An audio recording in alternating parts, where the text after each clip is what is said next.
যদি বলে সাকিব তুই এখন নিজের জীবনকে কোরবানি করে দে, আমি ইনশাল্লাহ ততটুকু সাহস আমার রয়েছে এবং বলার সাথে সাথেই যাই থাকুক আমার জীবনকে কোরবানি করে দেবো আল্লাহর রাস্তায়। আমাদের হিজবুত তাওহীদের শীর্ষ নেতা ইমাম হোসেন মোহাম্মদ সেলিম তিনি আল্লাহ রাসূলের প্রকৃত ইসলামের ডাক দিয়েছেন এবং তিনি আল্লাহ মনোনীত ইমাম, তিনি আল্লাহর সাহায্য প্রাপ্ত ইমাম। তিনি প্রতিদিন সংগ্রাম করছে, লড়াই করছে, এজন্য আমরা তাকে অনেক ভালোবাসি। নিজেদের জীবনের থেকেও মাননীয় ইমামকে অনেক ভালোবাসি। বর্তমান পৃথিবীতে যেই ইসলামটা চলছে সেটা কিন্তু বিকৃত হয়ে গিয়েছে।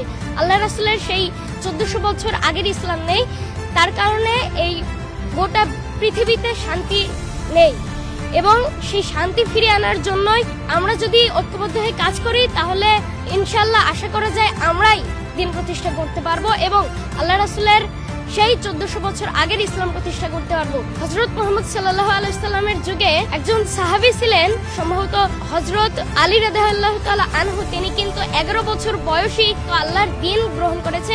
আর আমার বর্তমান বয়স যদি বলি তাহলে কিন্তু 13 বছর। তিনি কিন্তু আমার 2 বছরের জুনিয়র এবং 2 বছরের ছোট হয়েও তিনি দ্বীন গ্রহণ করেছে। তাহলে আমি কেন 13 বছর বয়সী একজন যুবক হয়ে আমি দ্বীন গ্রহণ করতে পারবো না? আল্লাহ রাসূলের দ্বীন গ্রহণ করায় কিন্তু কোনো বয়স লাগে না, ছোট থেকে শুরু করে বৃদ্ধ অবস্থায় কিন্তু আল্লাহ রাসূলের দ্বীন গ্রহণ করা যায়।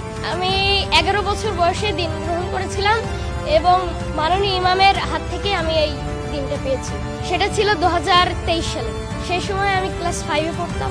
দেখেন, আমরা যদি আল্লাহ রাসূলের 1400 বছর আগের ইসলাম প্রতিষ্ঠা করতে পারি তাহলে সারা পৃথিবীতে একটা শান্তি বিরাজ করবে এবং আল্লাহ রাসূলের সেই 1400 বছর আগের যে একটা নারী যখন শত শত মাইল সোনার অলংকার পরিধান অবস্থায় চলে যেত, আল্লাহ ছাড়া আর কারোর ভয় ছিল না, সেই ইসলাম প্রতিষ্ঠা করতে পারলে সারা বিশ্ব শান্তি প্রতিষ্ঠিত হবে।